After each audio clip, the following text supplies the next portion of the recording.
Bonjour, bonsoir, je suis contente de vous retrouver. J'espère que vous allez bien. Aujourd'hui, on va parler des poumons, on va parler de respiration. Je suis bien contente de le faire. C'est une thématique que j'aime beaucoup, pour laquelle j'ai beaucoup d'intérêt. Et on va le faire avec un collègue, avec un urgentologue, avec le docteur Alain Vadeboncoeur. Bonjour Alain, ça va bien? Salut Denis, ça va bien toi? Ça va très, très bien. Merci d'être là. Et si les internautes ont envie de plonger davantage aussi dans les thématiques qu'on va aborder aujourd'hui, donc on peut le faire, ils peuvent le faire dans ton plus récent livre. Donc, il y aura des informations qui seront détaillées encore davantage dans ton livre le plus récent que j'ai beaucoup aimé et j'ai eu vraiment l'honneur de signer la préface. Ton livre s'intitule Poumons, du premier au dernier souffle. C'est un excellent bouquin, je vous le recommande et vous pourrez recueillir à travers ce livre-là des informations qu'on vous aura données aujourd'hui. Vous pourrez aller plus en profondeur. C'est quoi exactement l'hyperventilation et pourquoi ça donne des étourdissements? Et donc, l'hyperventilation, le fait de se mettre à respirer, le mot le dit, là, et de perdre le contrôle en quelque sorte de notre fréquence respiratoire.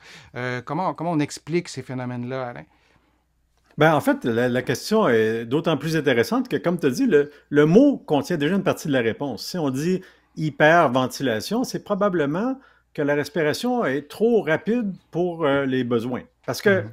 des fois, on respire vite parce qu'on a des très bonnes raisons. On a une pneumonie, on a une crise d'asthme, on a ci, on a ça. Donc là, la respiration s'adapte. Quand on fait de l'hyperventilation, on pourrait dire que c'est plus une conclusion. La conclusion, c'est que finalement, il y a trop souvent, c'est la vitesse et l'amplitude respiratoire. Donc, respirer trop vite et avec beaucoup d'amplitude.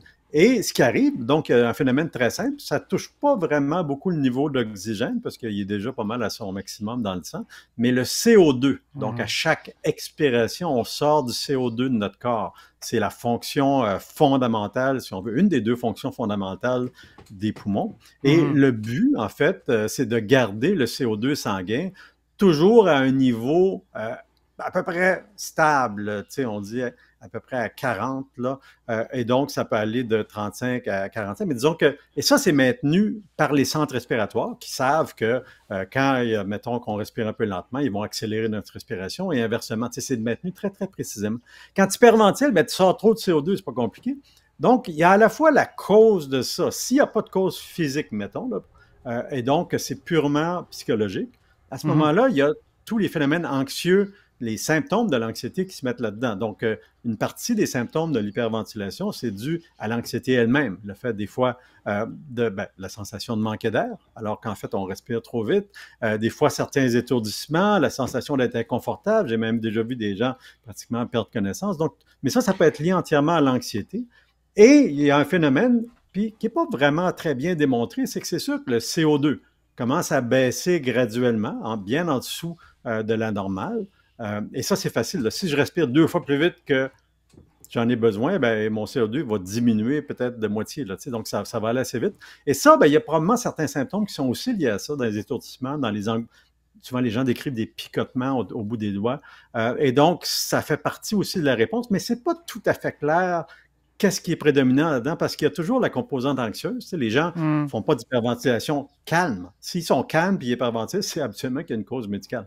Donc, l'anxiété et probablement un effet sur le CO2, le fait qu'on respire trop vite, ça contribue à ces symptômes-là qui peuvent être très, très angoissants parce que plus la personne hyperventile, souvent, plus elle a l'impression de manquer d'air.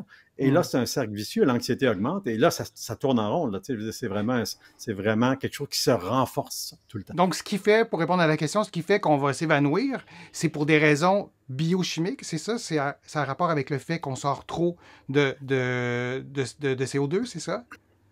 Mais c'est pas tout à fait clair, Non? parce OK, que on ne sait pas. l'anxiété OK. elle-même, tu sais, quelqu'un peut avoir des OK. variations de pression importantes avec l'anxiété. Quelqu'un qui a une prise de sang, par exemple, c'est un classique, sa pression monte, puis sa pression chute d'un coup, il perd connaissance.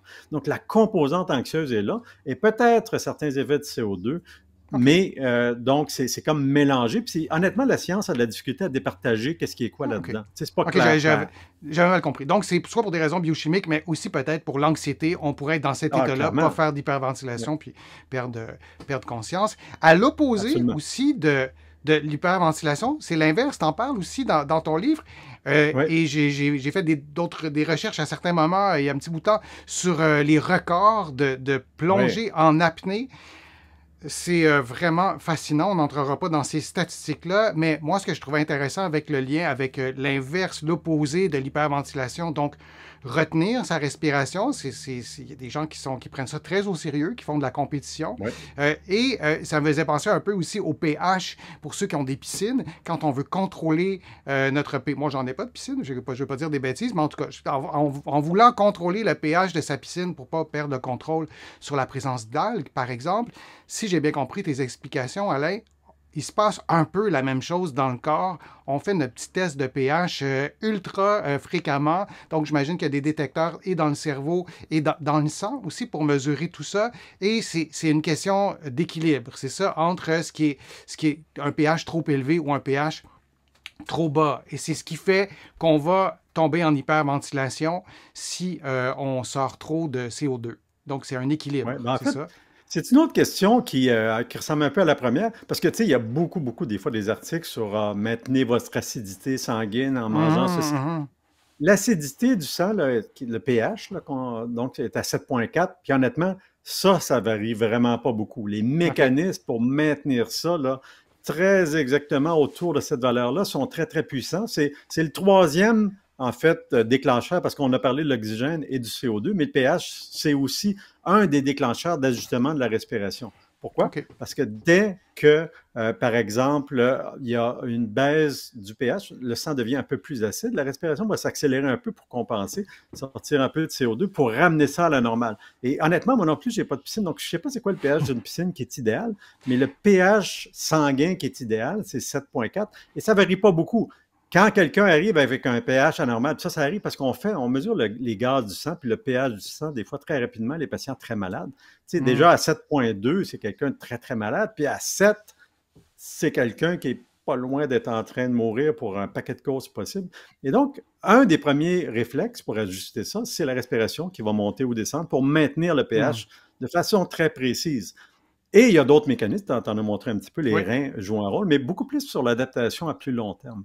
Mais c'est vraiment la respiration qui va contribuer, donc qui va être associée à un déclenchement d'un ajustement de la vitesse respiratoire, donc qui correspond à un ajustement du CO2 qui sort, là, il y en a plus ou il y en a moins. Et ça va maintenir le pH très précisément dans des valeurs, et on n'a pas le choix. Ceci dit, si on hyperventile ou si on hypoventile par exemple, je ne sais pas moi, si on a un blocage respiratoire, on va tomber en acidose parce Mhm. qu'il y a moins de CO2 qui va sortir. Puis si on hyperventile, on en sort trop, c'est vrai que le pH va monter. Puis ça, il y a probablement des symptômes qui sont associés à ça, même si ce n'est pas tout à fait clair. Mais ça, c'est un des mécanismes fondamentaux dans le système, c'est de maintenir le pH. Pourquoi? Parce que si ça se dérègle, tous les mécanismes cellulaires, le Hmm. fonctionnement commence à s'effondrer, ni plus ni moins. Et donc, on n'a pas le choix, comme être vivant, d'avoir un pH très bien régulé. Ça fait OK. partie des conditions de la vie, en fait. Donc, les gens qui nous écoutent, qui ont un problème d'hyperventilation, qui est de toute évidence récurrent, Oui, c'est de s'intéresser à l'aspect psychologique et oui, clairement. de consulter peut-être aussi pour l'aspect psychologique et peut-être de rechercher aussi s'il n'y aurait pas un lien avec l'aspect physique, de parler d'équilibre CO2.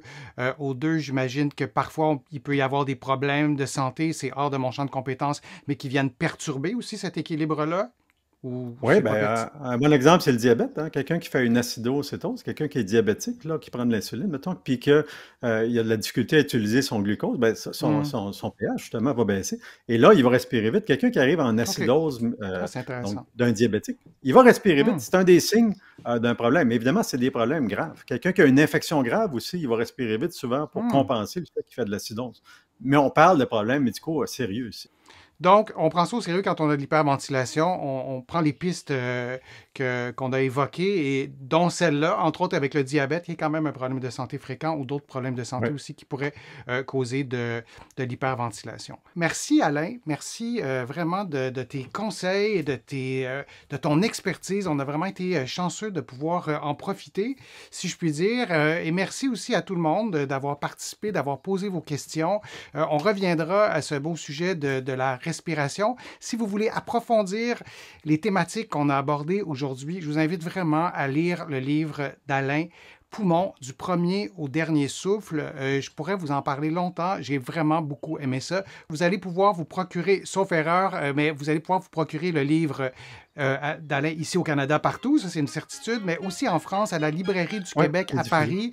Cherchez-le aussi dans certaines librairies, vous allez peut-être pouvoir le trouver. Demandez-le si vous ne le trouvez pas. Mais oui, vous allez pouvoir le trouver de l'autre côté de l'Atlantique. Merci Alain de ta participation, de ta gentillesse et merci à tout le monde de votre présence et vos questions. À bientôt.